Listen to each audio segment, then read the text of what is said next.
Hello. Hey, Megan.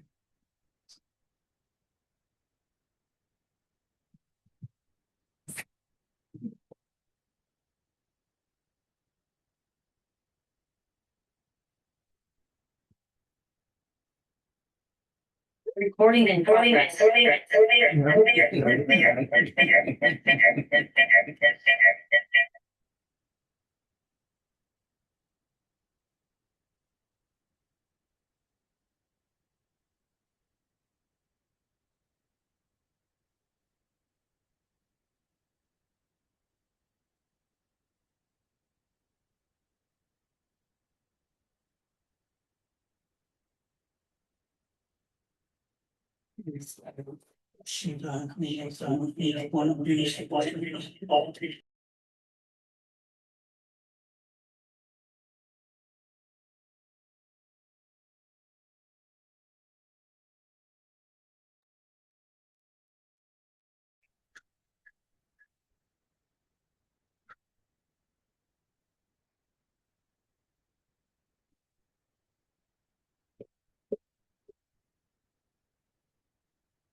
All right.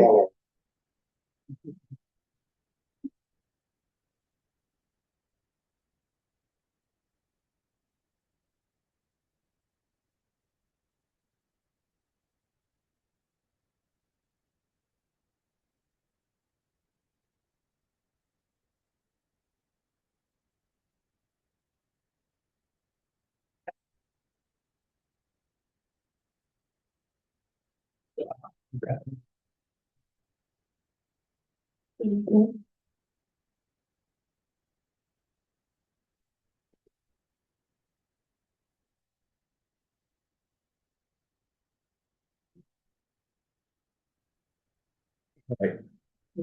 Not hearing an echo. No, So I think we've got it. do we have Sorry. anyone online from the planning commission? I see Just got it going.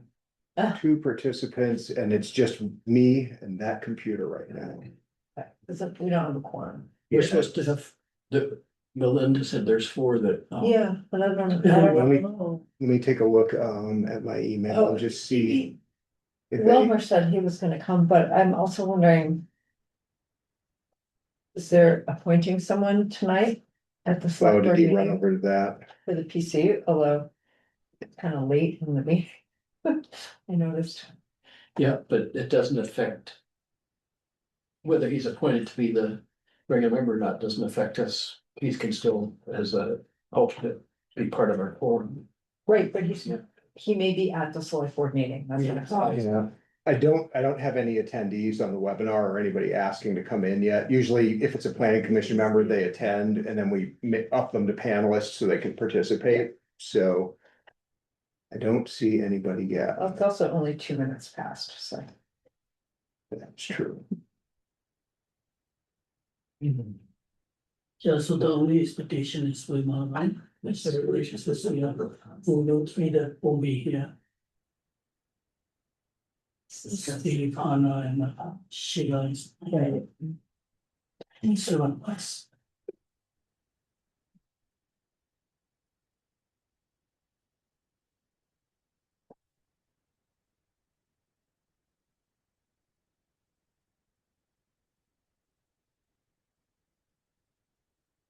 Minute or two.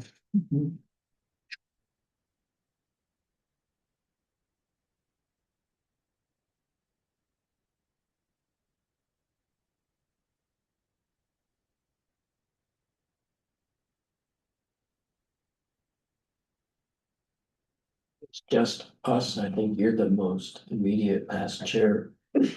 Megan. I'm happy to do it this one.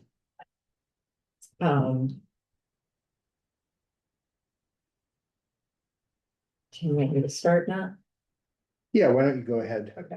I can get the agenda shared in a second, get it up on the screen for you. Second.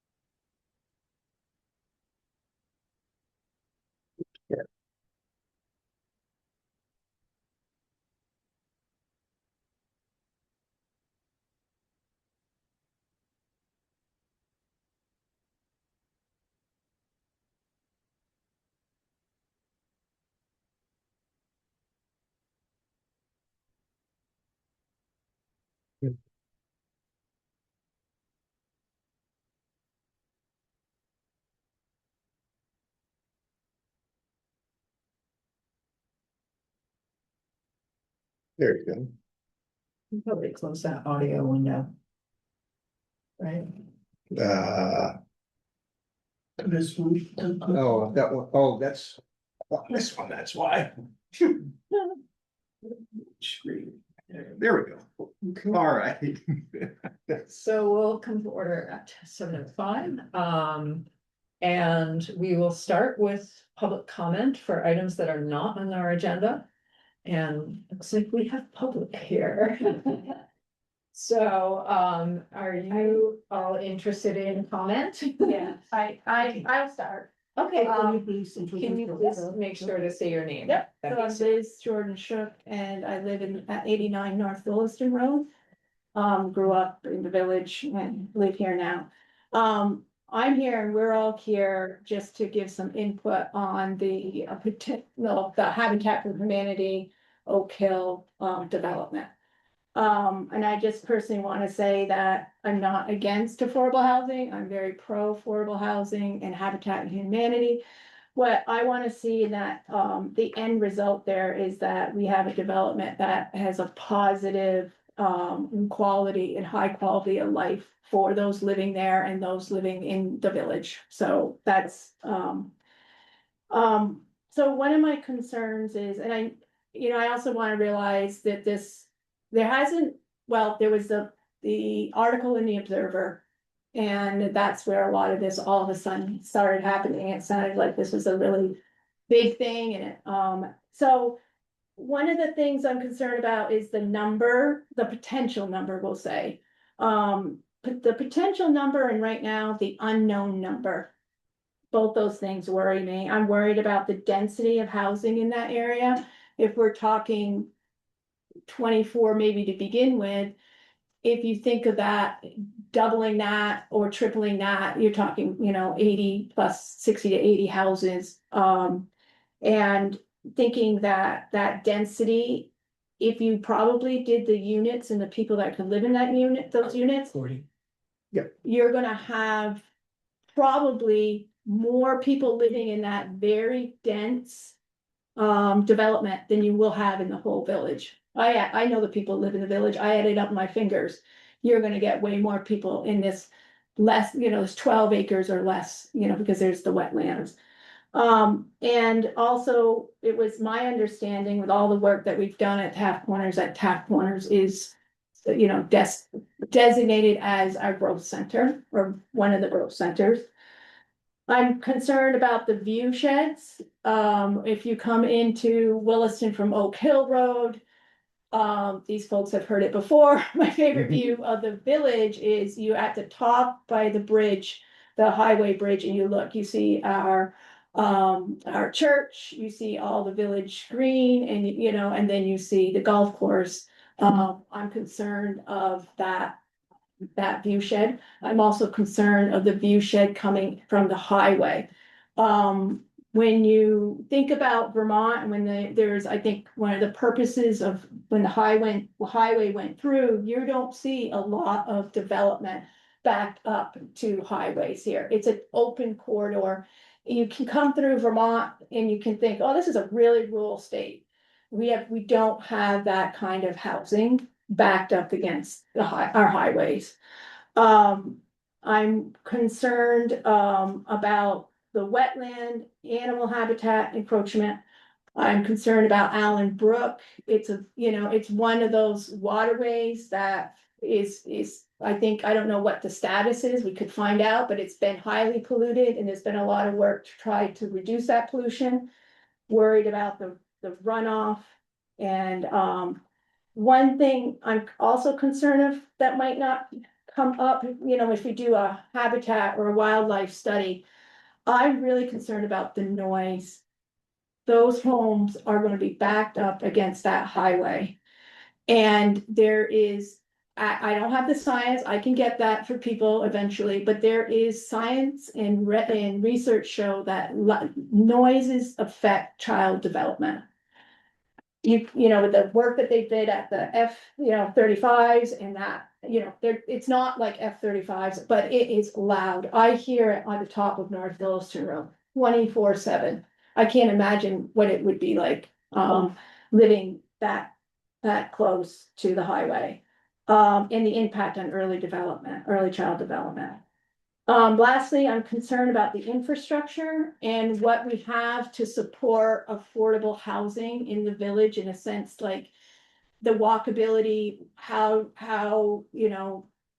that piece, the piece of, no public transportation. When you say affordability, I think that family might have one car, it might have two cars, it might not have any cars. How are the families going, potentially with no public transport? And that's some of the things that I think we need to think about when we think about development. We really need to think about the social impact, and so that's my piece. Next. Thank you. Thanks. No, I, from what Liz just said, I'm Phil Sweat, I live at 8232 Williston Road. Yeah, the density piece is very concerning to me and my family as well as the environmental impact of that, and the fact that we're expecting potentially lower income people to have to deal with, sited next to a highway, which is something in my mind that we could probably find a better spot to put low income people on, and whether they can figure out some sort of land swap or something like that. Because technically it's a 12 or 14 acre parcel. They can only use, a portion of it. So there might be someone out there who's willing to give up a smaller piece of land that fits this criteria much better and return that to just regular bufferage against one of our two major highways in the state, so. Hi, I'm Katie Devitt. I live at 8210 Williston Road. And I will agree with echo both of my neighbors here. I'm most concerned about the transparency of this project. I'm very worried that this initial phase is asking for a large number of houses that, we're not, typically used to in our small area of the village. I do support affordable housing and I'm open to that, but I'm worried that this is gonna turn into a 2 or 3 phase project where we're now talking 60 to 80 plus, because if you're arguing about measuring the boundary of the highway from the edge versus the center, you're really trying to maximize that property for livability and trying to maximize the units you're gonna put on there. And so I'm very worried about that, and also the other access point that they need for at least 40 houses. So clearly their vision is bigger than this, and we're not seeing the whole thing, and saying it's, phase 124, well, I would really like to see the whole picture, because even 24 feels a lot to me right there. I've been back there a lot. I went to look at that house when it was for sale. I mean, it's 12 acres, but there's not a lot of usable space. So this is going to be very dense. And I'm just worried about all of that. I'm Veronica Jordan. I live at 8225 Williston Road. I've lived there all my life. And I am, like I say, everybody else, not opposed to affordable housing, but this end of the village has always been quite quiet. And I've been opposed to all the crap that's gone on at Tap Corners. But the whole big thing is that's supposed to be the growth zone. And it comes to a point in time that this town has to wake up and realize that we need to preserve something in this town. And the village should be part of it. And up until a few years ago, till you guys made this rezoning thing, that property was part of the village. And you decided to take it out of the village as well as my sister's house down North Williston was part of the village too. And you shrunk the main corridors up just to the main drag. But because she had to go through all of the permitting and stuff for, stuff, and she wasn't right on the buffer, and same as the Faves property. And so I'm just opposed to all the housing. I mean, one or two Habitat for Humanity houses, which you normally see in anything that they do, is great, but. I grew up playing in those fields and snowmobiling and doing whatever for years and years and years. I know how wet it is back there, and it's only gotten worse. With the development on Meadow Ridge, has changed that whole outline of that brook with all the blasting they did up there. It's made a huge difference in the watershed coming down through there. It's only gotten wetter over the years. And I'm Tom Smith, 1842 Williston Road. I think what everyone has said so far, I agree with those sentiments. I think some points that I didn't hear were just the proximity to the historic village. Was one of the primary factors for my family moving here. I fell in love with the charming character of this town, and it just feels like there's a growth center and it's creeping into everything. And the fact that there's a phased approach that we don't really know. We do have an idea that they would like to have two access points from the road so that they can build more than 40 houses up to, I think I heard 87 at one point, 87 units, and it just seems like it would be pushing the limits when I consider like a similar footprint like LaFave Lane and what like a charming neighborhood that is. But then you factor that, I think that's 20 to 25 to 30 homes there. And then we were considering a smaller area visible from the highway. One of the first things people see as they're driving by as they come into Williston. Just having that have the amount of houses they're considering is a little bit alarming. And I think as people start to hear more about this, I think the alarm bells will go off for many people. And I mean, people that even progressive people that like myself that really believe in the vision for Habitat for Humanity and feel like they could have units there and it could work. I want to make sure that the town considers the residents outside of that area as well. I have a clarifying question. Has an application been made? No, Okay, so this is, I didn't see those numbers in the paper either. Where did these numbers come from? An application wasn't it discussed here at the last meeting with the hot setback from the highway? so Habitat for Humanity has asked the planning commission to look at the setback from the highway. Yeah, the easement, so they can get But it. they didn't talk about if there was any. We have very specific question, Yeah. anything that they can share with us at that point of time for their Yeah. plan. They say they have no specific. So Yeah, and that's why I was quite surprised for. So, right, everything that- well, yeah. I think that's what concerns us. Hmm. I think Katie said it's like. The transparency, and maybe it's a transparency at the Habitat Humanity level, and it sounds like you're getting the information that they're giving you. But, so I think that's why we went to the conservation meeting the other morning because it showed up in our local paper. And so, But with numbers like that? Well, Yeah. Phase one, So there's federal funding for 24. Yeah. and so even if you do the math, they have to have two roads. They're having two roads, Yeah. 40 and 40, so. Yeah. I mean, we Well, don't have, Okay, right, we're only plus guessing.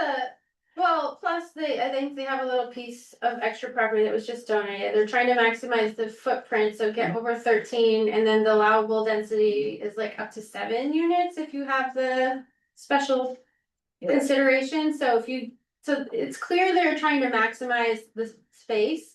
And that concerns me just as a number, because if you multiply that by 7 times the acreage, that gets into the 80s. And another question of mine is, do they keep all their property looking like that property? Because it looks pretty darn shabby right now. Is it gonna stay looking like that? I mean, shouldn't they be responsible to mow it? Well, it said in the article they were gonna take the houses there. I know. Yeah, well, Why can't have to take it down now. Why can't they mow it and keep it presentable? I mean, it looks like It doesn't. Do they own it? it's never been mowed. Do they own it already? They Yeah. don't. It's never mowed it. Nelson LaFave used to mow that lawn twice a week. It used to always be kept up nicely and it looks So, like, and I'm sure you realize we have no role in. Right. I know. Yeah, okay. I mean, there must be some ordinance about the way. There's a whole lot, I mean, Actually, I have no authority to make someone mow their lawn. I don't. Is there something about like right now? Other cities have. I hear in your comments feelings that I too have, and by the way, 2 of us live on the, Yeah. here in the village, on the Yeah. highway side, and Yeah. we know about the wetness, we know about the sounds, Yeah. all, some of those facts are well known to, us.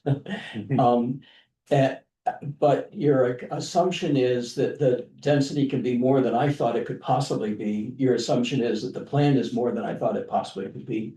Your assumption is that our current zoning wouldn't manage those things, that the stormwater wouldn't be managed properly, et cetera, that there wouldn't be a sound barrier installed between the highway and the. There's a whole lot of assumptions in what you're saying So, that don't right, jive with what I think was likely to happen, and just to let you know what I thought from what they came to us with. so, Was more like Whitney Hill or the Commons. And when you say you can count people on your hand that live in the village, without are you Whitney including Hill. Whitney Hill and the Well, Commons? Well, the Commons is kind of on the border of. so I just Church. want to be transparent myself. I mean, if we're here because we're concerned. Yeah. There's sort of like this rumor, that maybe came out, and when we talk to our neighbors. It's a summer, there's nothing, people aren't reading the Observer, a lot of people, this is news to them. And I think the more public input we get, and, I'm gonna say it, let's just get it out there, I don't wanna repeat what happened with the library. And, I just don't want that, I want people to know about it, I wanna be part of the process, I want more than 4 families to be part of the process, that's why we're here. And there are some assumptions, because I have been part of some of these planning processes in the past. And there has been mistakes made, Chapin, I think, and we've learned from those mistakes. Slate Barn, all of a sudden after that, we were considering scale. So, we live and we learn and we go through some of this, but so that's why, I mean, there's some assumptions because we don't have the information.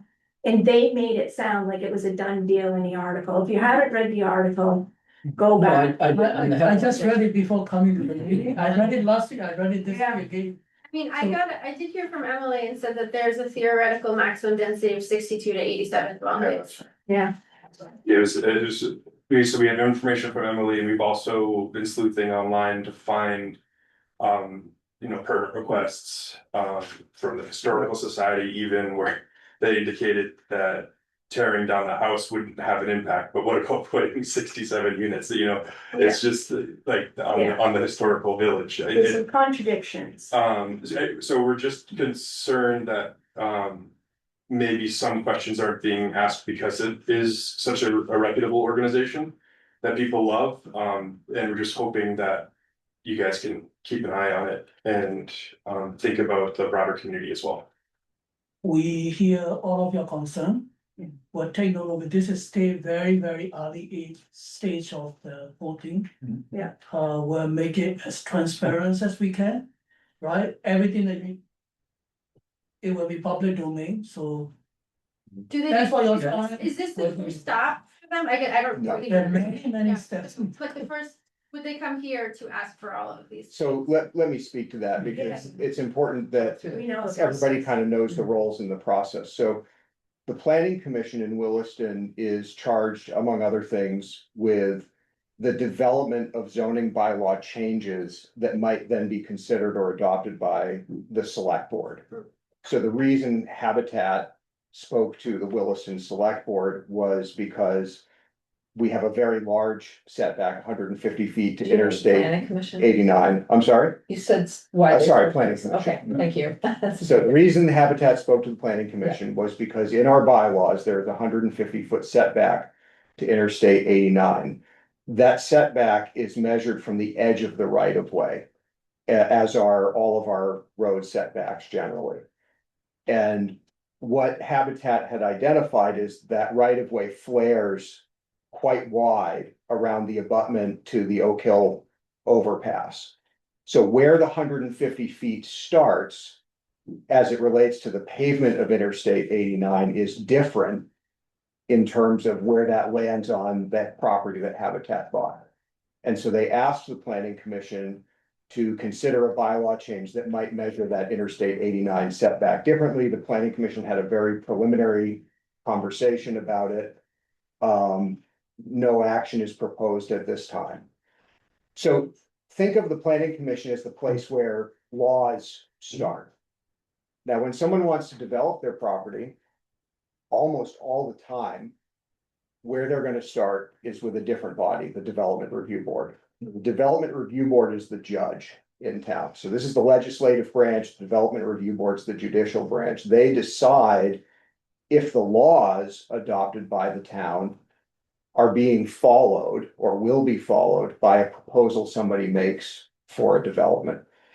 And for a development of the type, a residential subdivision, it goes through multiple stages of review, including pre-application and a more formal application called discretionary permit later on. Excuse me. And at each of those stages, our staff analyzes the project against all of the requirements of our, 380 page now zoning bylaw. Including a lot of the things that folks brought up as concerns here. And so things like wetland setbacks, wetland impacts, water quality, stormwater treatment, access, safety, pedestrian access, vehicle access, street design and layout, driveway design and layout. And in the case of the village, a lot of elements related to design of buildings and layouts of sites, because it is the village zoning district where it's the only zoning district where we have design review that's very focused on the historic context of the village. So what you would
and knows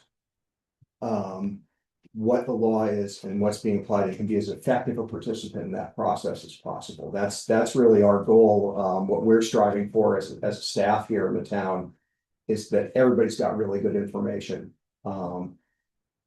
Development review is quasi judicial process. Like I said, they're kind of the judicial branch of our land use system. They render a decision with findings of fact, conclusions of law, and if it's an approval, conditions of approval. Everything the DRB does is appealable to the Vermont Environmental Court. And everything the Vermont Environmental Court does is appealable to the Vermont Supreme Court, and I've been here long enough to have experienced all of that. Unfortunately, it does sometimes take that for a decision to be made, so there are a lot of opportunities for participation. The other thing our staff spends a lot of time doing here in the office is explaining what's going on to folks who come in one-on-one, and we're happy to do that. Happy to sit down with somebody and go through the application and go through the zoning and talk about the process and talk about, you know, when to send us a comment letter and how we'll make sure that we get it to the development review board and what our timeframes are and all of that. So just so everybody is aware, if somebody handed us a pre-application for this or any other project today, it wouldn't have that pre-application hearing until September 8th. That's just our own internal process to get everything, you know, not just we look at it, the fire department looks at it, the public works department looks at it, the police department looks at it, they all provide comment. A project like this is going to receive review and comment from the Historic Design and Architectural Committee. It's going to receive review and comment from the Conservation Commission. Somebody it made me feel good. I heard somebody who come in and say, look at all the maps. And I just want to point to those are town plan maps, but we have very similar maps that are regulatory that get applied to projects like this. So we do have mapped wildlife habitat, both wildlife travel corridor and core wildlife habitat. If those areas are impacted, it actually triggers a requirement that the applicant at their own expense hire a wildlife biologist or wildlife professional who works for us, the town, to analyze their project for wildlife impact. Wetlands are simpler because it's just setbacks, but wildlife impact, we actually, if you go through some of our recent permits, and we can point you to some where this has happened, we actually have quite significant review around that. Same thing if we need an engineer to do a traffic study. Same thing if we need a lawyer to look at legal issues related to the town. Same thing if we need an engineer to look at utilities, et cetera. Are all of those things you just mentioned applicable to a nonprofit such as that? I want to trust the process and they get around certain things because of their status. This zoning bylaw is completely blind to who the applicant is, unless they are a school, a hospital, the state of Vermont. Who am I missing? A church. That's for all that. A church that's being a church. There are some statutory limits on what Vermont towns can impose zoning on. But even that is It's somewhat restricted, like we can still regulate certain things. But this is a residential subdivision in the eyes of the zoning bylaw. If it provides a certain percentage of affordable housing, it has access to a density bonus. That's required under Vermont law. That's where the numbers Emily gave you folks came from. It's taking the acreage and multiplying it either by 5 or by 7. That's close to each other. So just speaking on behalf of the process, the good work the staff does here, the goal is absolutely for everybody to have all of the information they need to participate effectively. So I guess the question is when they do come, where will be the first place that they're gonna have a meeting? Will it be here or will it be? At the DRB? DRB?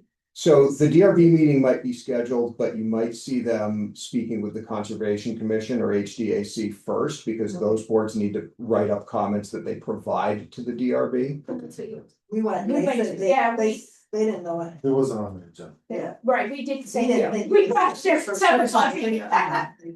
But it was a good conversation, you know, We just wanna make sure we're in like we know before the it happens, process. like, we don't wanna Yeah. come in too late, we wanna make sure that we.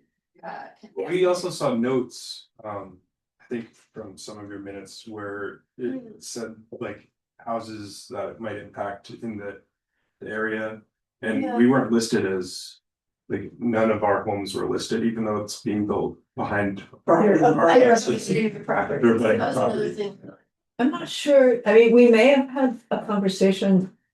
Basically, I'm like one of the nearest landowners, abutting landowners. I own number 10 and number 20 Their Radish property Lane. butts right We're to- right, I know that, Right. I know that, but the entrance would be Oh, opposite my driveway. Okay, so, and that is literally everything I see.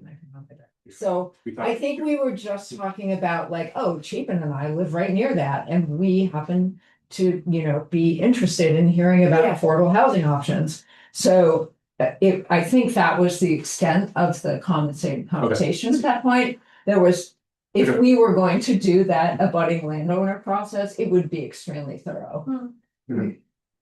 Yeah, so, and that was in discussion of the planning commission considering a bylaw change. Right, yeah, So when we're thinking about a bylaw change as that geographic component, one thing we do is make sure anybody who's near it finds out. And we haven't done that yet because we don't have that on the table to consider. Finds out prior to you making the decision. So we'll Right. Notified. We'll be notified. So the other part is, Mhm. just to be clear, there's what the planning commission does and the way we do public outreach, which is lots of different channels and sometimes it's direct mailing and sometimes it's other things. The DRB, anybody whose property touches the subject property of a development, anybody who's directly across the street gets a letter in the mail with a copy of the agenda. Where is the setback, the highway setback in the process? Has that already been approved? No, Okay. it hasn't even been really drawn up. We had a concept conversation about whether it made sense do to you wanna measure that just review differently. quickly that would be a bylaw change? Yes. And what the process So is that involved for would, that? so that would be a zoning bylaw change. Following any kind of informal conversations the planning commission had, if they wanted to make a change, they'd have to direct the staff to warn a public hearing of the planning commission. And if it made it through that process, it would go to the select board and the select board would have to warn a public hearing of their body to consider that as And this well. was told to them, to Habitat, Yeah. when they came to our last meeting, what that process would be. So, And it would, I think, we wound up saying it was November would be the earliest that, or something. Yeah. so in that process, because I'm thinking, that to me sounds like a really, could be opening up Pandora's box. When you start changing laws for one site, for one We would not do it development. for one site, we It would had be that for the whole conversation, development. you can watch our meeting if Okay. you want, Yeah. But we would not do it for one site, we would do it. Because of one site. About the domino effect. You do it for one. You do it for one, any developer can come in and, I mean. Yes. So what I'm saying is you change the bylaw that's there for a reason. That opens up, We who did- knows what we don't have a crystal ball is what I'm we worried about. decided to consider changing how it's measured based on the fact that our town plan is habitat, not habitat, affordable housing Yeah. is a priority in the town plan. And that particular line is drawn on the basis of having an exit onto Oak Hill Road. And I think we would oppose an exit onto Oak Hill Road. Pardon? So Right on an exit. Oh, well, Oh, Yeah. no way. Thank you. traffic problems would be in. Yeah, So- that's also our concern though, because the reason we've received information, the reason they requested it is to have a loop with two entry Yeah. points. Instead of a single entrance with a cul-de-sac, so they can optimize housing, and when you think about that hill in the winter. I'm glad to hear that the police and firefighters would have some input Yeah. on this, but I mean. So where is it Cars coming down. saying that they want two entrances that way? That wasn't in the article, wasn't what was presented to us. Where is that? Done, Yeah. everybody's been. Why I have a planner here in this board, you talked about affordable housing and we all support affordable housing. And I think, Phil alluded to it a little bit. The equity and the social ramifications, it's almost, it's like to putting that number of people or that housing development up against the highway. I don't think many of us, I would not choose to live there. Okay, I'm middle class, I would not choose, if I bought that land, I'd probably build where the house is. There is some biases here, I'm just giving, this is my personal feeling. There's some biases here, this is like, in a sense, like, Bias. that economically, that you're going to put these affordable homes in Undesirable. in an We're undesirable. not saying where to put them at all. No. We have no. Saying- No. It's a free market. They bought it on the market. I It's know. not That's the a- things that we did. Yeah. Oh, yeah. That's not us, right? And I think the other thing to consider is that, like, I totally hear what you're saying. Yeah. Like, I won't go into what I do professionally, but suffice to say, it's a lot of that kind of stuff, Yeah. arguing against it.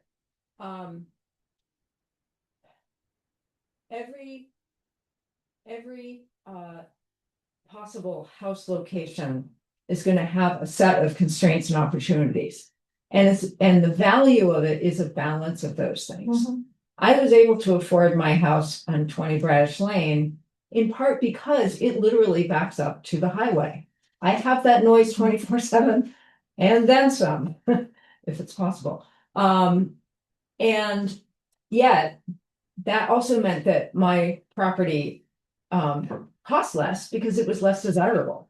And so in the big scheme of things, like, I agree that it's not great that lower income folks are often pushed to the I guess margins. that's what I. That is not what I want to see here by any means. But there are also the constraints of the market. Again, I would love to change the market if I could, but And I that's guess- what we live with. Yeah, and I guess I'm glad that you're making that clarifying, and like I said, if they're doing 20 houses up closer, different, I'm just very concerned about. Yeah. You know, The the maximum Right. amount.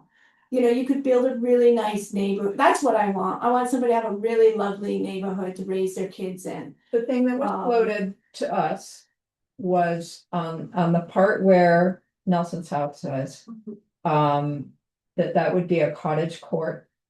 You can Google what that looks like, there's good examples online. Which is a very aesthetically pleasing configuration. Any potential additional housing that would be closer to the highway and that sort of lower, more hidden section. There were no specifications or ideas or any kind of, form that was What that given would to look us. like. So Okay. we have no idea what that might look like, or how many there might be or anything like that was not presented by Habitat. That's one question I have though, so say they have that plan set, that's nice or whatever. But do they have to come forward with their whole plan before they can get any permitting? So say in the back of their heads, they have, or 2 years from now, they'll try to develop something else. They have to come forward with a total plan Like phase, and, The phase development, yeah, that's probably a good question for you. So in a couple places in our zoning bylaw, it's more applicable in the ag rural. Where we actually make people identify all the parcels they own, even if it's not the parcel they're applying for. There is some element in the pre-application process of asking for a master plan. yeah. It's not gonna be down to the unit, it won't be exact about where roads or streets or driveways go. But for example, if you were planning a phase one and you were planning to tee onto that with, a road or an additional driveway. The DRB would wanna know about that and hear about it. It's not impossible for somebody to do one thing and come back a few years later and wanna do something more and add on to it, and if what they wanna do doesn't break the conditions of approval of the prior plan and it, meets the zoning, people can do that. But generally, as, we always tell people is you can get as many approvals as you want. When you start building something, you start putting things in your own way and limiting your options of what you can do going forward. So we like to see master planning at pre-application. We want everything to meet the zoning.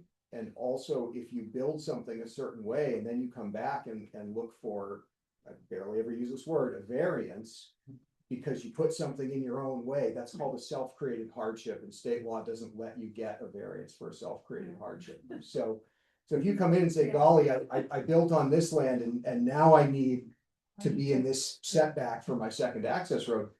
There are guardrails in place to prevent communities from being pressured into that sort of thing. So there's a lot of good reasons for someone to master plan, and if they're developing in one part of the parcel and they say, but eventually I'd like to get out here, that can be part of it.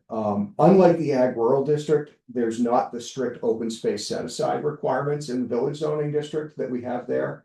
So things tend to get a little more solid out in the ag rural, or even in the residential district where someone says, well, I'm going to develop here and this is open space forever and ever. We don't always have that in the village. We rarely have a big lot in the village. Like this is this the biggest parcel in the village? I That's think so. not Yes, publicly owned? yeah. Yeah, so In the village, yeah. it's gonna be a little bit unique. Okay. I, I want to say three things, I think. The first is thank you for sharing your thoughts. We're We really open to appreciate hearing it. them And I and took just to hear notes. them. Hope you realize that we won't play a role in what's gonna happen. As far as any applications. And the other is that I recognize faces from participating in the village. Zoning update that started like 5 years ago and finally didn't finish till last year. And I just wanted to, and we of course work on the long range planning for the town. And that has priorities like for affordable housing and for having the Taft Corners be the growth center. And for having basically things, Taft Corners, the growth center is the primary place for new housing.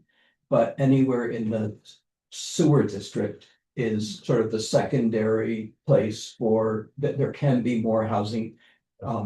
And so the zoning allows more anywhere that's in the sewer district. And that's a state Yeah, that makes. mandated. So in terms of the village, what we had put in the village plan that was discussed a lot here was that the village to stay vibrant should encourage infill that doesn't adversely affect the historic nature of the village. And so we have a lot of specificity about frontage and garages being behind and a lot of things about the visual effect of the village. Yeah, that you have to move your barn back.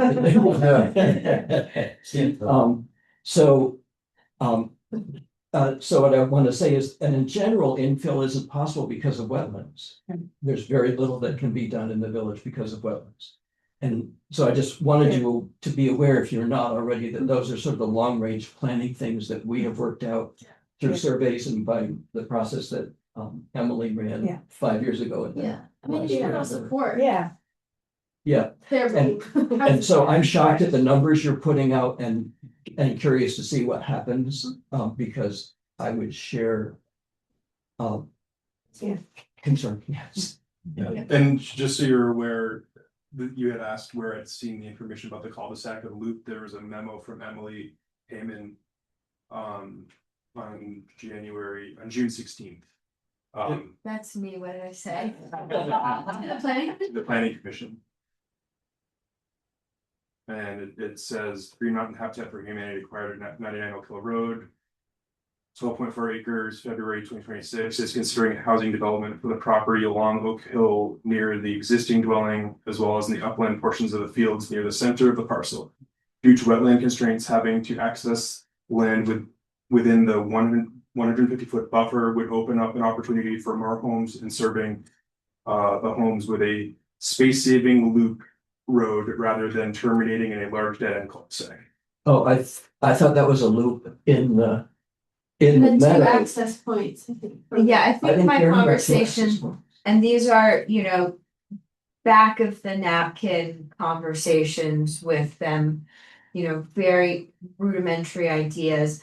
So if you go in and then you're able to just create like a little lollipop at the end rather than having a cul-de-sac, you can the cul-de-sac and the public And that's works what I had heard as specification. Wildfire, so Right. as an example. Yeah, like Yes. wildflower Yeah. circle, maybe not quite as large of a lollipop, more of like a dum dum than like at the county fair. But yeah, that's where, and that was, just based off of what I know about the parameters of developing and zoning, where our public works specifications dovetail with zoning in terms of how a road can dead end and trying to make those tighter spaces work when you're trying to squeeze it with wetlands. And we did have conversation in our meeting about that you don't want multiple entrances on Oak Hill close to. And I'm not an engineer, I'm not a traffic engineer, and I'm certainly not the Public Works Department, but I think Oak Hill Road is a challenging place to try to put in either more than one intersection. I do want to make another note on the comment about, the Mission Creek or one-off zoning bylaw request. And in the past few months of implementing the new town plan, I think that's a strength of the town plan, is it sets parameters and directions for where zoning bylaw amendments should go. And other amendments, the biggest one, for example, is the sewer service area. Like, if someone comes in and they're like, golly gee, it would be great if you could extend sewer out into this rural part of town. I could point to multiple places in the town plan where it says, no, we wanna keep sewer contained and not expand into rural parts of town. And there's other that's probably the biggest magnitude one in the town plan, but other smaller things where the new action items give the commission much more pointed direction in how the bylaw can be tweaked, and where we as staff can be giving applicants more realistic or prospective bylaw amendment requesters, because technically they're not applying, more pointed feedback of that request is not supported by the town plan, and here's the language that says it. So I think the scope of amendments that the planning commission can take up as one-offs is gonna be narrowed, because the plan is really focused on meeting some very pointed goals. Make your life easier. We won't do anything without you. Just one more question, as far as the setback to the highway. Is there a study would be done about that, or is that just a decision that the town can make? Whether they want to go back to the old setback or stay at the one that they established? So the 2009 or whatever it was. Yeah, so since the June of 09 bylaw, it's been 150 from the edge of the right of way. That's what it is today. It hasn't changed. The planning commission would decide whether to advance that change to the select board or not. And we That's the support, select board decision. I think we It's a select support board the decision. 150 in general. But yeah, there wasn't a discussion I heard about, let's drop it to 50 feet or 25 feet, like some of our other road setbacks. But that doesn't have any federal effect No, on that road, it's a federal road, isn't it? no, so there are other rules about what happens near federal highways, particularly if you're spending federal money. Which is not what we're doing here, but if you're building a project spending federal money, including sometimes. They already- Federal money. They have a federal grant. They have a federal grant. So First it, 24. so that would be between them and the agencies managing those, as to what the highway does to the applicability of the funds. And the property boundary wouldn't change, there's that. Right. Triangle wouldn't change, and the normal setback from that boundary couldn't change, it's just a question of, could a house be less than 150 feet from that boundary? Yeah. Right. Yeah, so, but in terms of studying, when the planning commission takes up a bylaw change, a lot of what they spend their time doing, we spend our time helping them do, is considering all of the things that might happen under that change. Unintended consequences. I had some of that discussion. Yeah. And we have a technological question. What's happening to the Zoom meeting? Um, Are you hosting now? Cause we've got no camera. It's because I closed my laptop, I can give you the plug for the owl if you're gonna stick it out. Still recording. We're still going. Oh, that's what the owl's plugged into. I think when I clicked the Zoom link, because I was logged in. Thank you, everyone. Thank you. Nice to see you, man. Good to see you, Phil. Take care. I think I accidentally booted you out when I logged in. I'm If you just want to take it, so sorry. I didn't initiate that machine is just attending the meeting. Okay. Are you still on Zoom? No, I'm completely not in Zoom. That machine is just attending the meeting. It's the only participant. We also. I can restart the meeting and plug back into the owl, but.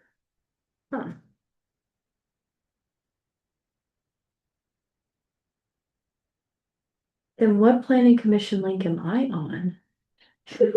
Cause this shows Wilmer is participating Oh, we do have a quorum. and this is meeting room host, but I'm, Did when I got booted, did it kick over to host from that machine? That machine went to the link that was published on the website, so. Okay, I was just in Zoom where it was me in the meeting room, and that's how I was able to screen share. Now it says I'm unable to join the meeting. I messed something up, I'm so sorry. Do you want me to? I'm just gonna get out of Zoom, and Wilmer, if you can hear us, we might restart.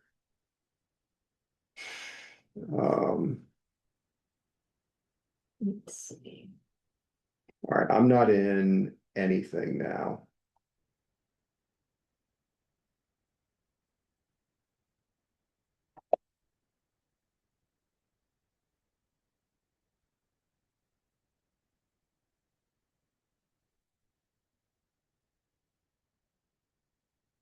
Okay, now I see, Wilmer must have just joined. Okay, Yeah, try Looks like you rejoining. might be the host. Yeah, I'm the host. hang on a sec. I'm coming in through Zoom on the planning account. Okay, that's what I did, and then that's why I got booted that. Cause I was got already booted in there out. You doing were it. already in it. So should I just attend at this point and then you can up me to panelist? Yeah, maybe just join as attendee, yeah. All right, hang on. Let's do Who that. has their hand up? Oh, that's Wilmer, I think I'm gonna promote him to panelist. You know. If we- All right, I am gonna come in like I'm just any other person. Hello.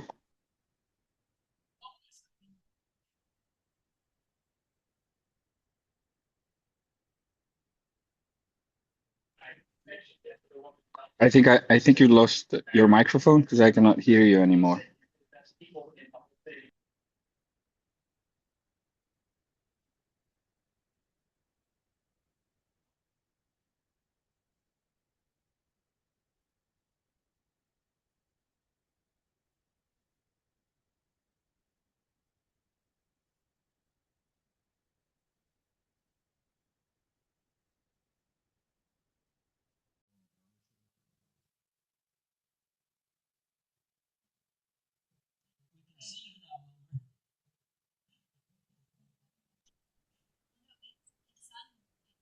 I hear something, but I cannot hear you clearly. Like you don't sound.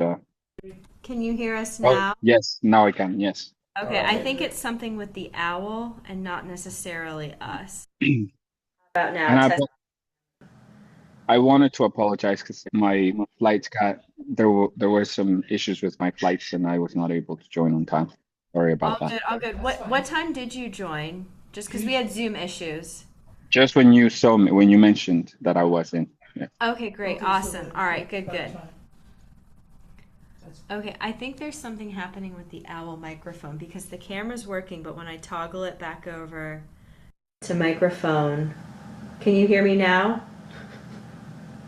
Okay. Okay, Yes. great. So maybe, I think, I don't know what's going on. Wilmer, all we had happen was public comment about the Habitat for Humanity possible development, which is nothing that we can do anything about at this point, but we had a long discussion about it with 1, 2, 3, 4, about 6 people that were here.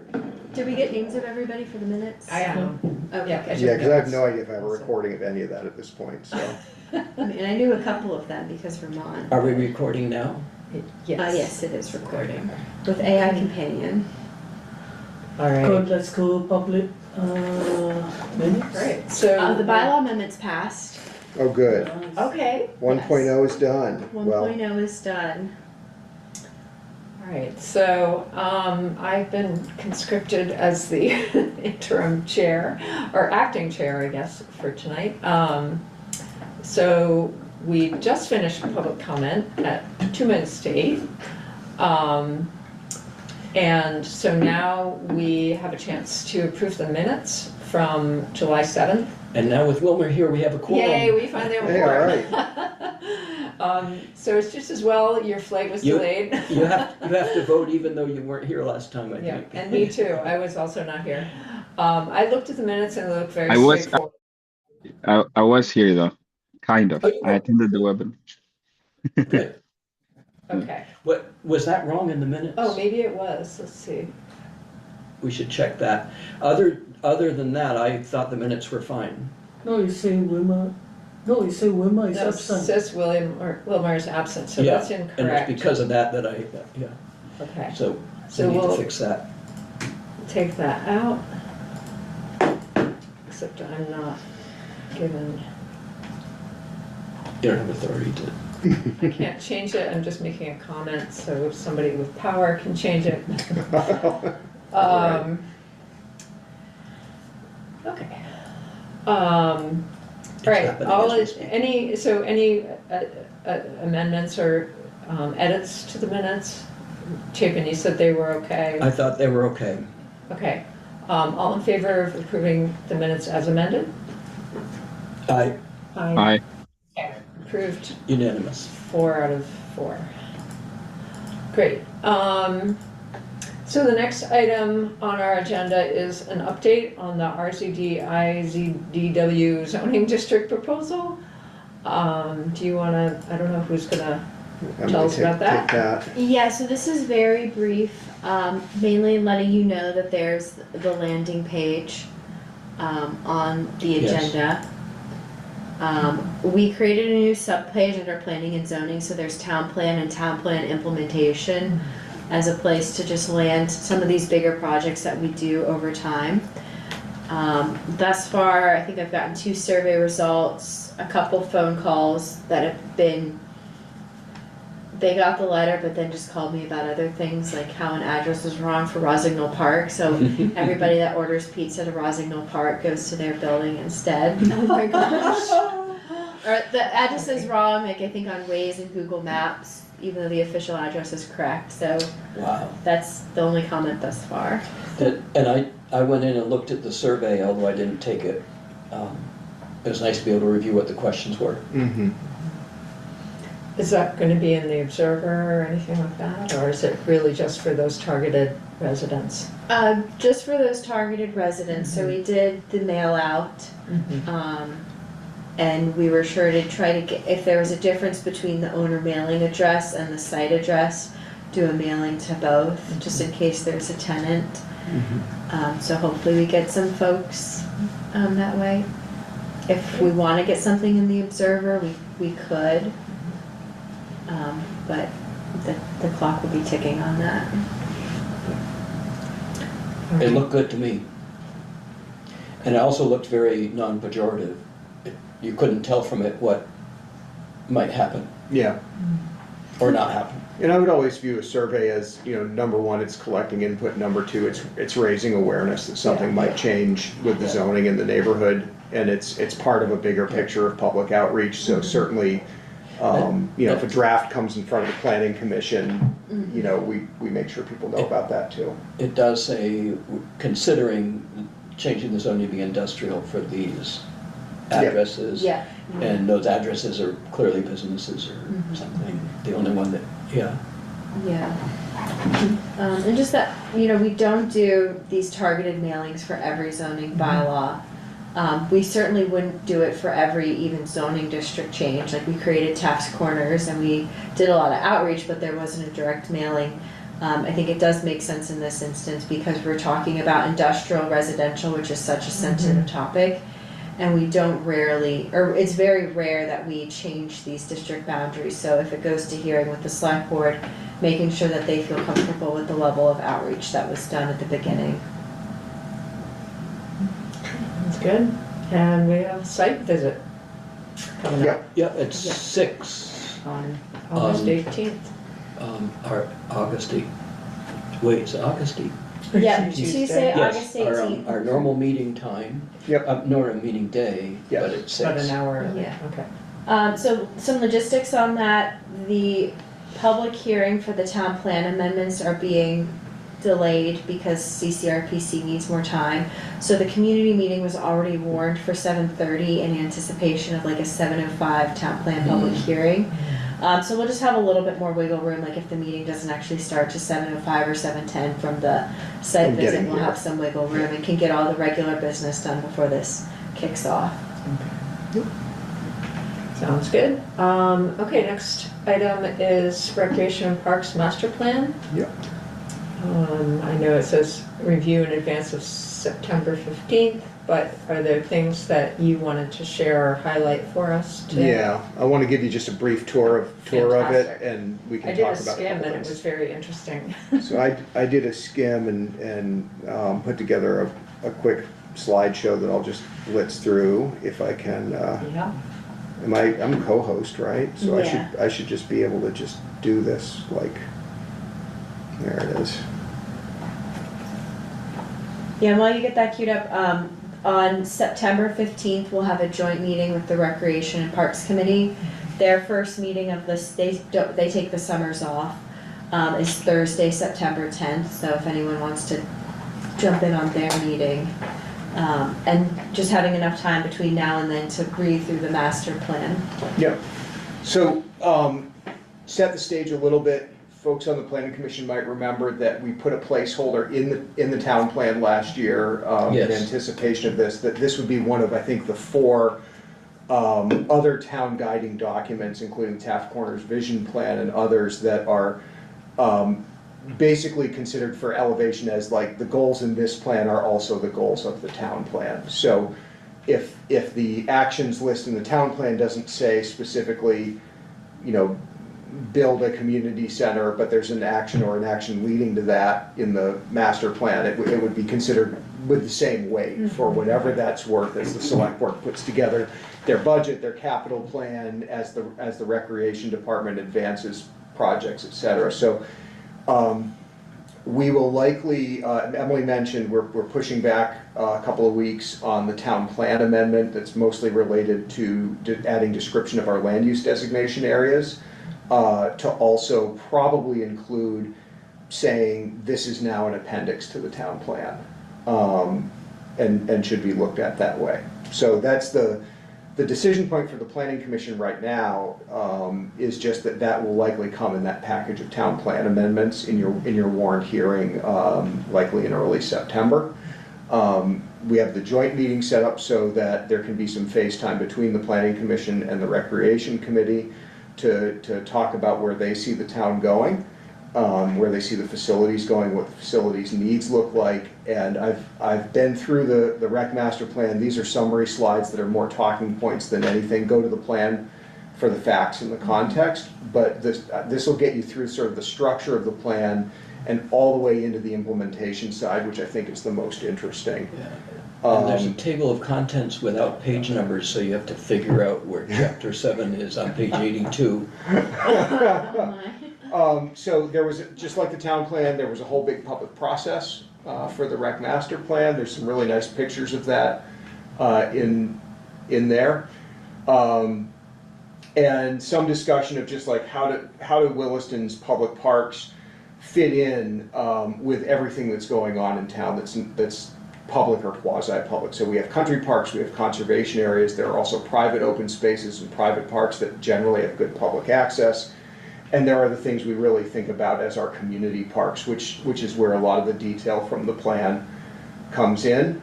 And there they are on the map. This is what recreation looks like in Williston right now. So acres per residence is a common metric for are you providing a national standard level of service. So that's why that gets discussed in the plan. And you know, the note here that the parks are all north of Interstate 89. We're at about 10 acres per 1,000 people. The rec department's got 2 staff. Obviously staff's up with a lot of temporary staff in the summer, but just 2 staff throughout. The plan takes quite a look at, sorry, I'll go back to that one for a second, at the current most structured parks in town and kind of talks about their characteristics, the facilities that are there, and how they're used. And then, you know, there was this, a lot of input that was specifically about the parks, and they note here that, you know, 93% nearly of respondents visit Village Community Park. It gets a lot of use. Respondent profile's a little interesting. I noticed that too. Average age doesn't surprise me. That it was 74% women does surprise me a little bit. But there you go. People cited lack of parking, lack of facilities, desire for seasonal ice rink, or water fountains not meeting needs. I don't know if that's water in support of like sporting events, like having water to drink. I don't, and I think the plan may talk about which parks have that and how.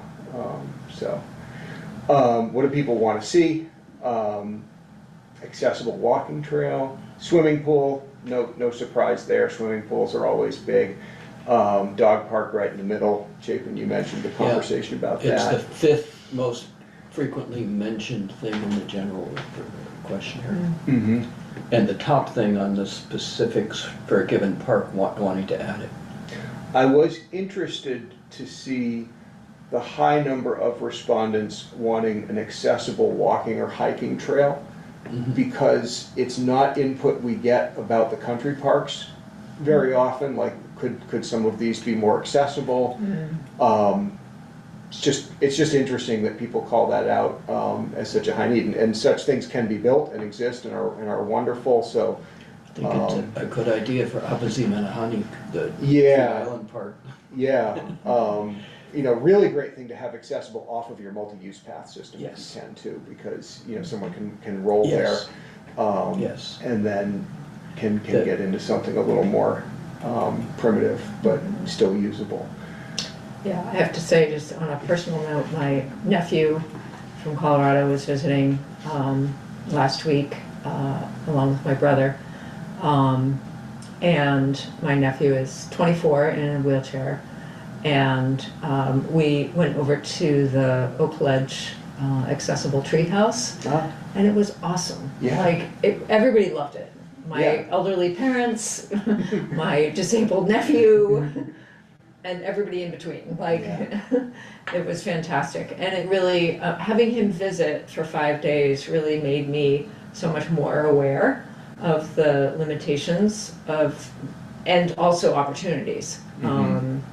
And we had a great time at Shelburne Museum, for instance, which their little shuttle now has a wheelchair accessible platform that will come down and So you can roll pick on up to the the whole shuttle. wheelchair. Yeah. So just a whole bunch of things that aren't normally kind of on my radar screen became very visible, and not just Williston, but broadly.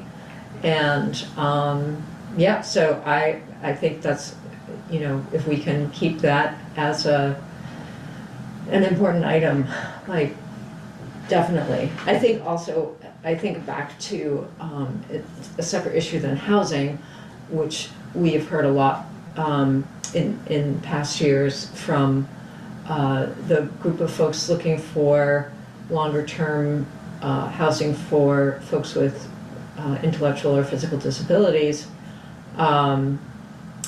And being a welcoming community means that we also have good public spaces for someone who has impaired mobility or maybe needs braille sign interpretation or all kinds of other things, so, or audible, you know, push button kinds of stuff, so. I think that's another thing that a mentor of mine once brought to my attention, that accessibility can mean a whole lot of different things. Yeah. And it can mean shade, it can mean more places to rest along an existing trail, it can mean signage that's usable by more people, et cetera, and to always be thinking about that. Back to comparing with peer communities, no surprise to me that you know, Williston's acreage per person is kind of in the middle of the pack. It's a little below that national standard, which is the 13 acres per thousand. But more so in the lower right corner of this slide, the staffing doesn't surprise me. Williston runs lean. Kind of a theme throughout the town, you know, other than our incredibly well-staffed planning office, Well. which I'm very grateful for. Okay, and Colchester has the fewest acres per 1,000 residents, Yes. but the most staff, or a lot of staff. So Colchester's, I just looked at this, it's about 17,700 people in Colchester, 17,680 something. About where we think we might be in 50 years or something. Maybe. I'll get into that population But, conversation. 'cause I mean, that they does have come up in parks this that too. are on water a lot. Yeah. Yeah. I wonder what they're counting, like, you know, they obviously have significant waterfront, like, how much of that counts as town park? Yeah, I think. Well, there's specific parks, like, yes, I mean, there's Airport Park You're right. out towards the point, and then if you go just a little bit east of that, there's a parking area and a forest that's town forest, Mhm. and Thayer Beach, I think it's called. Mhm. Yes. And that's all we would call, that would be a town park. Yeah, I'm wondering if some of that's called out as a, more like what we call a country park, and Oh, might not yeah. have been counted. But, you know, these things are just so highly contextual, like, it doesn't surprise me that Milton's got a lot of land. Right. And I assume that may include like Indian Brook or, some of the bigger areas up there. But that's, you know, where Williston is, and this gets important when we think about any future population increase, any desired level of service, and where this is leading to a work plan item ultimately for the planning commission when we think about the impact fee and the capital planning. So Chapin mentioned, you know, where we might be in 50 years for population. This is the 25-year imagining 15,000 people, which would be if Williston is wildly successful achieving its housing goal, 15,000 to me is a maybe. It's actually feeling kind of like a distant goal to me right now, just based on the pace of things, cost of construction, and some of the barriers we're seeing and the demographic shifts are rapidly approaching. But if we were a town of 15,000, what do those national standards say the gaps would be? I have a question about the numbers. Are the numbers in the right-hand column for 2050 in addition to the ones that are listed in the left-hand column? Oh, I think what it is you already need two more, and then you need another two more playgrounds in 2050. Because then it's strange that dog parks, even with that more, it's still at 1, swimming pools is still at 1, splash pads is still at 1.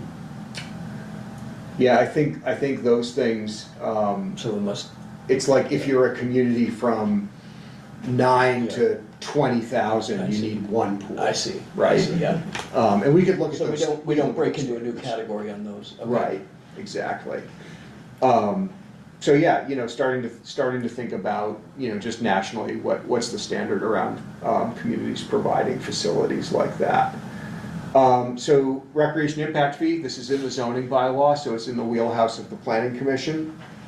And the plan throughout abbreviates this as the RIF, which is fine, but then they start talking about the transportation impact fee as the TIF, and then I got confused, because to me TIF means tax increment financing, but the recreation impact fee today, $2,100 per single family home, $1,659 per multifamily unit. It's only charged on residential projects, so commercial projects don't pay into the recreation impact fee. There's about $750,000, and we're supposed to spend it within 6 years of collecting it, and we have trouble doing that sometimes because of, you know, what we're allowed to and supposed to spend it on is the expansion of facilities in response to the population increase that the new development is bringing. That's the constitutional test, what they call the nexus. And so there are things that we have spent rec impact fee money on. Adding new sport courts to an existing park, for example, that increases its capacity, it allows it to serve more people. That's an allowable expenditure of recreation impact fee.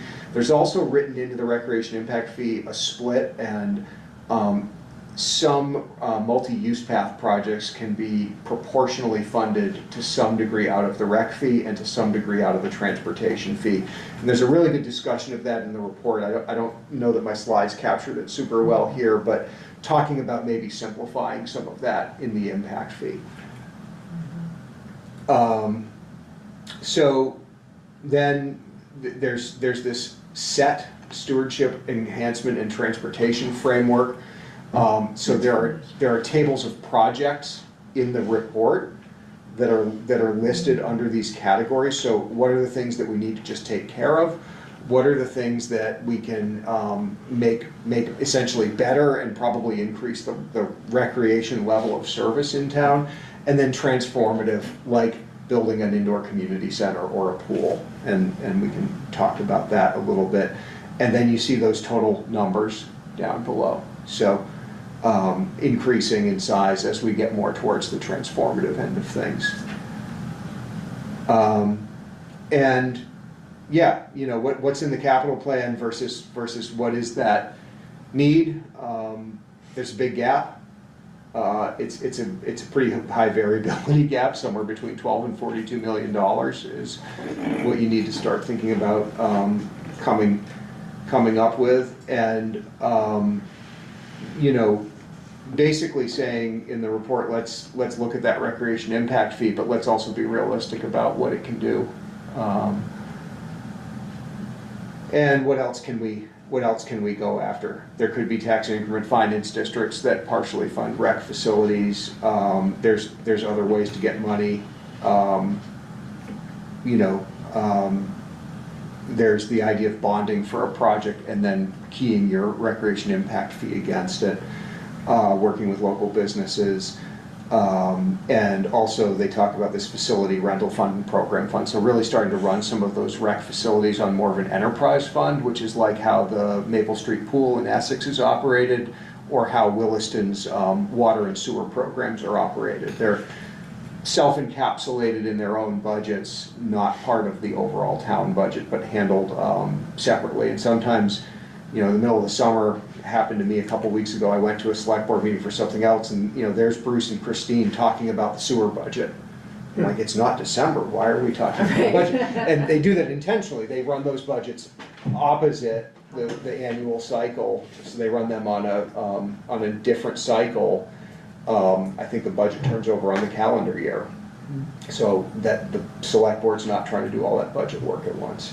So the idea of, you know, some of those more refined facilities get operated on an enterprise fund and have some ability to take in revenue through rental and use fees and things like that. So there are some direct discussion of the recreation impact fee, which we know updating that fee is going to be a work plan item for the planning commission. And I should say, you're not going to have to do it all on your own. We use consultants for these. It's one of the things we're allowed to spend impact fee money on. But this plan, in my estimation, really lays the groundwork for that conversation with that impact fee consultant. This is what the town wants. This is how the town thinks it's going to grow, and this is, you know, the money it thinks it's going to need to address that growth. So part of it is nailing down what is that recreation level of service that the town wants to be able to provide to its current and future residents. Take that old 2012 rec impact fee, which was a recycle of the 2001 rec impact fee, and let's look at how we came up with these numbers. Let's think about how we might do it today. There is discussion in the report about that overlap or sort of tension with transportation and rec and funding multi-use paths, and whether they should be in one or the other, or if each could have the flexibility to contribute to the build out of the multi-use path system, how we do that.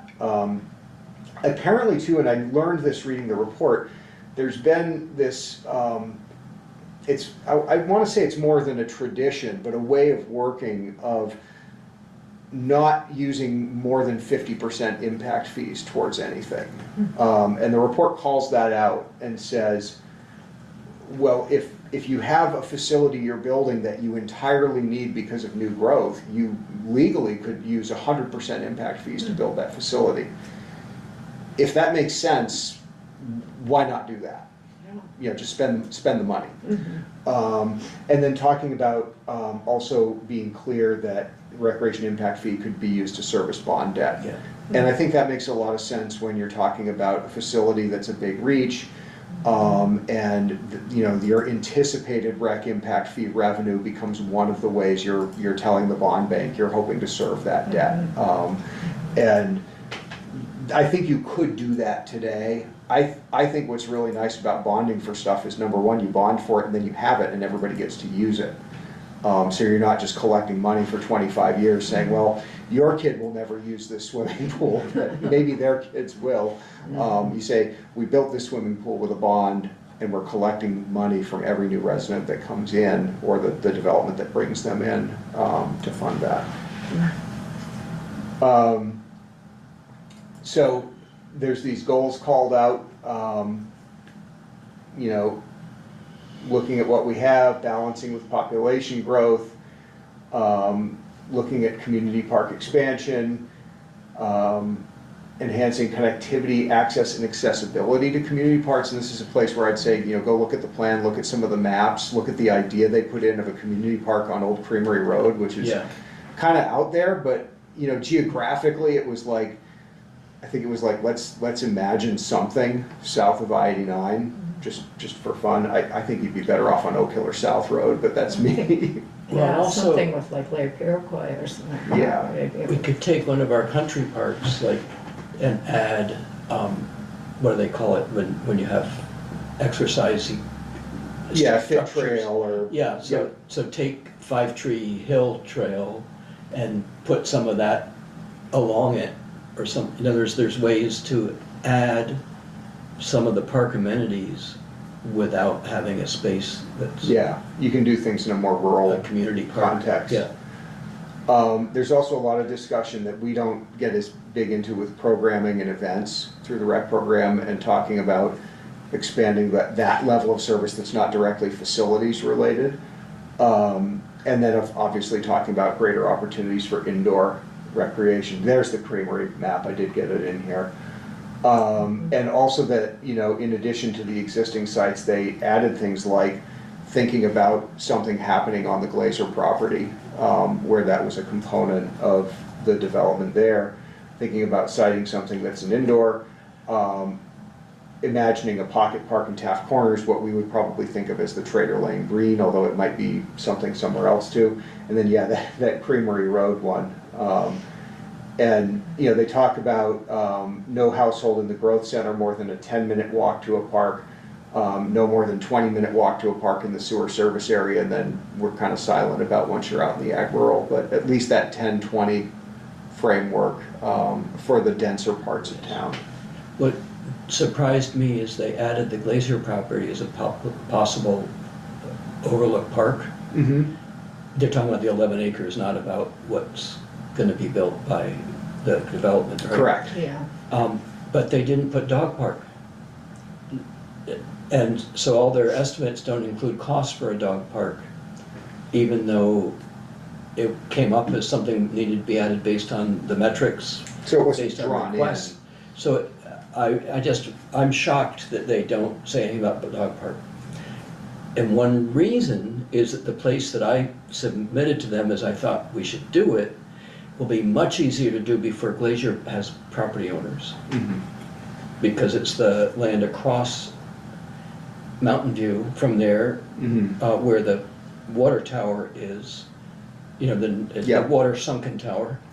Yep. The underground water tower. Underground is- water tower. Because that piece of land already has an access, it's already town-owned, and it's already upland soils.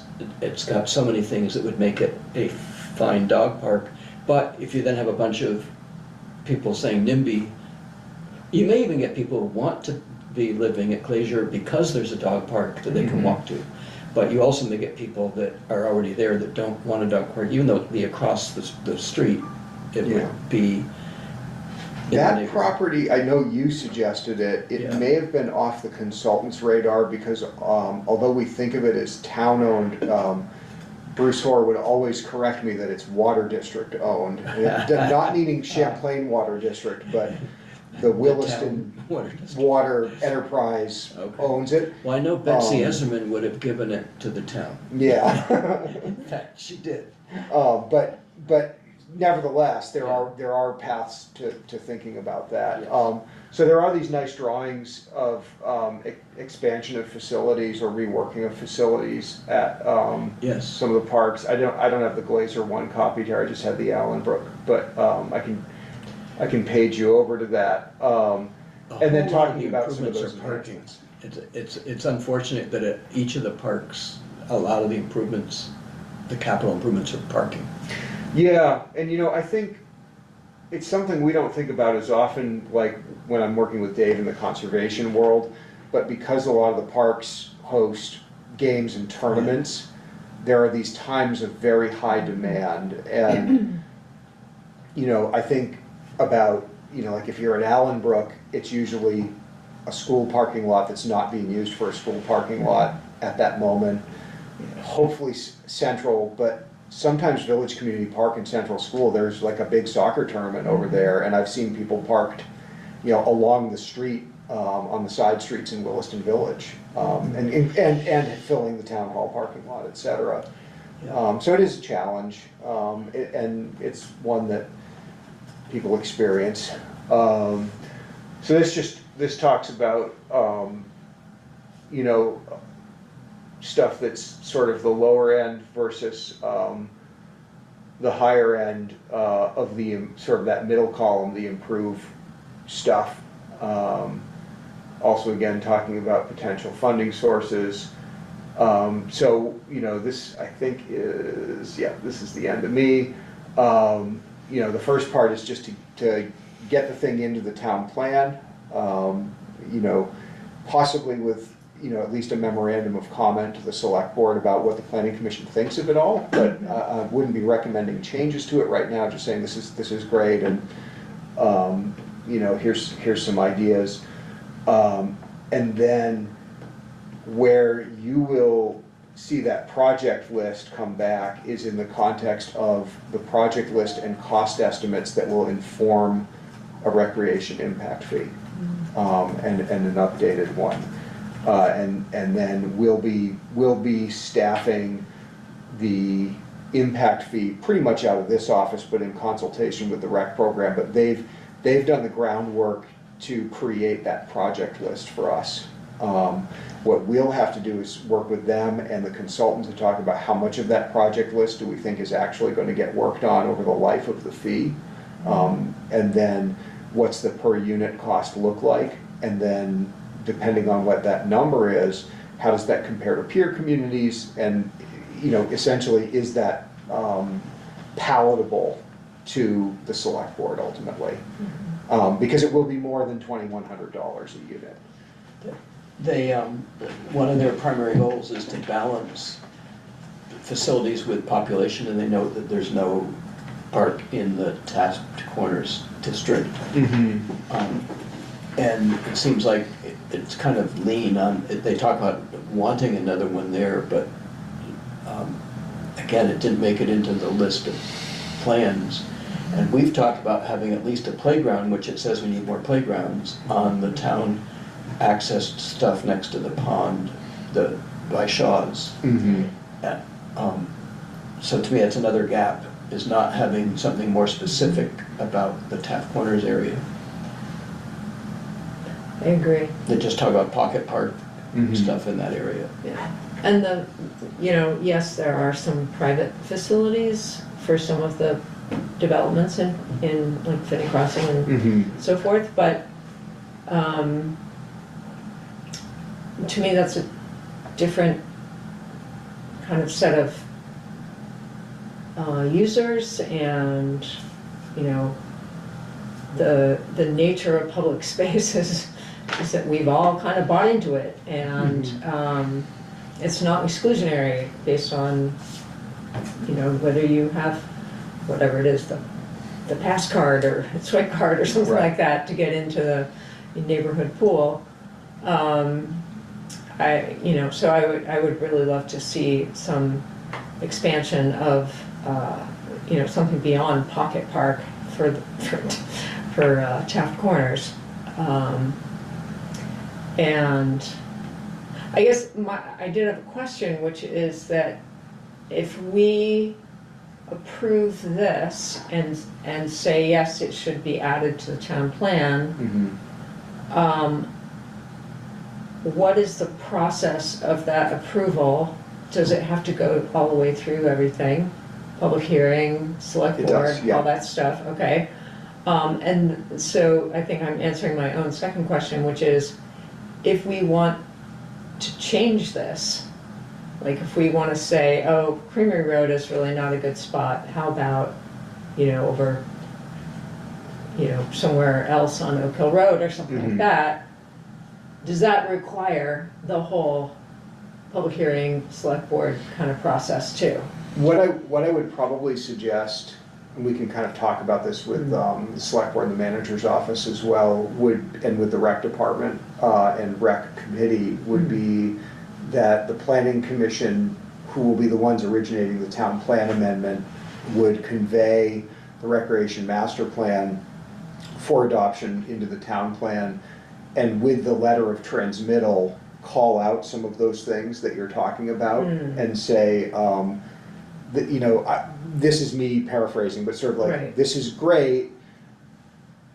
This should also be read in the context of this conveyance letter we're giving that calls out the following other things.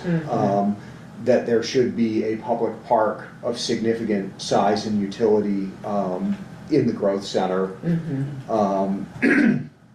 That There should be a dog there, park. there ought to be a dog park, Right. because we've been hearing that as a planning commission for decades. What was the other one? Well, I'm just not sure that we want a community park south of the interstate where it's not accessible except by car for 90% of who would go to. In other words, Yeah, we're trying to align population and facility, and then they say, but we want to have something south. I feel like they're ignoring the fact we have most of our country parks south of the interstate. Right. And in walking And distance Lake to many of those Iroquois, which people. is Yes, and Lake Iroquois. seasonally accessible. Yes, so I feel like there's, we missed the mark a little bit there. Yeah. But I want to read the report in more detail and interested to meet with them in September. yeah, I think it'd be good to ask those questions and see how they see Yeah. that. The other thing is, just because something's not in this master plan doesn't mean you can't put it on the project list in the impact fee, particularly if you can point to Yes. somewhere else in the town plan and say, Yes, well, you know, the rec master plan talks about this, the Taft Corners vision plan and the official map talk about this. They should Yes. both be on the so list. I have a question too about impact fee for business. Yes, When a business builds something in Williston, we don't tell the people who work there that they can't use the rec path that was funded by the impact fee, partly from this. We don't tell them that they can't use any park that's in reach. Is there a legal reason we can't have some amount of impact fee based on number of employees for a business? I'm gonna tell you I don't know yet, but it's a question I wanna ask. Yeah. Because I feel the same way as what you just said, which is, you know, public parks, particularly when we get into urban parks, Yeah. you know, benefit everybody. They Yes. enhance the value of the private development I was that's gonna say, there. the employer has a better They- chance of getting employees, but it's like having a health club membership. You know, you can use these facilities that are public. I mean, do in the you area. wanna buy a sandwich at a shop that's fronted by a giant parking lot, or one that you can walk across, you know, to the Maple Tree Place Green, for example, and, Yeah. you know, meet a friend? So I agree, and I think there is utility of, public parks and recreation facilities to non-residential Yeah. new development. My guess is a lot of communities, because I looked around years ago trying to answer this, and I couldn't find any communities around here that assessed it to anybody but residential. And I think that's why, because it's a little bit, not as many people are doing it, so nobody's doing it. But, and it might just be that when we talk to a consultant, we say, well, I could come up with a number, but it would cost a lot for me to come up with that number because I can't pull it out of a book the way I can the residential nexus numbers. Okay. But I think it's a fair point. And I think especially when we get into greater, you know, more dense places, the presence of public parks, you know, the presence of the village green is great for anybody who's in the village. Yeah. Certainly it's an asset to the town hall for employees and people, you know, doing business in the town hall. So, It's an asset to the school employees. yeah. So I would think about that, and think about putting that in as well. And probably part of the conveyance letter I'm imagining in the town plan process would say, we understand this will be a source for the future recreation impact fee. We think the following other things will also be a source: the overall town plan, the Taft Corners vision plan, the official map, et cetera. And you mentioned at the beginning of your comment, Chapin, the use of the recreation paths or the multi-use paths. yeah. And I think that is one where I think that's part of what that split is supposed to capture is, well, you know, everybody pays the transportation impact see. fee, residential or Okay. not, that can be spent on Yeah. those, That covers paths. that piece of it, yeah. Maybe that was kind of the halfway solution, 25 years ago to that question, so. Good discussion, time check, I need to leave. Yeah, Well, Yeah. you, Good. So, Good reminder. should do we have anything that needed to be voted or any decision that to be made on the agenda? I don't think there was a vote needed for tonight, Yeah. right? We're just, nope, you're all okay. set. Okay, should I stay talking or I can just leave? I think we're pretty well What do wound we have down on here our We anyway. have a list of potential Oh, yeah. amendments and I don't rough think we need to go timeline. over those. That's just your Their standing bylaws, list. it's kind of the standing item, right? Yeah. I haven't done anything except I changed it from spring 2026 to fall 2026 There you today. go. Yeah. We approve. Now that the other bylaw amendments go through, we can hit accept track changes on We that can get that out document. there. And Excellent, start all these things that are just in lists. great.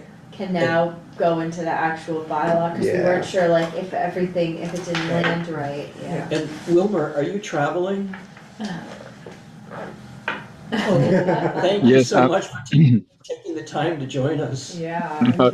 Sorry, I should plan these things better. No Yeah. worry. No, All we good. appreciate that you're here. You made us have a quorum, so thank you. Yeah. Happy to help. Okay. Great, all right, I think we can be adjourned. Great, thanks Thank I everybody. have Yes, one announcement. I'm gonna be out of the country for the entire month of September. Good for you. Yeah. Yes, yay. So I will try to zoom in, from France, but, It's 1 in the morning. Don't bother. Come on. that's okay. Well, because Unless you can especially the sleep. meeting with the recreation committee and stuff, I don't wanna miss. Well, Okay. So I'll do what I can. do what you can, They, evening. they meet in but the also enjoy mornings, France, right? because Cause we're, Bye, one Nikki. of, one of us will go to their See you, meeting Nikki. on September That's good, it'll be 10th. midday over there. Yeah, so you Yeah. could probably Yeah. zoom into that one. cool. Okay. Great. Good night. Take care, Wilmer. Wilmer. Bye, Safe Wilmer. travels. Goodbye. Thank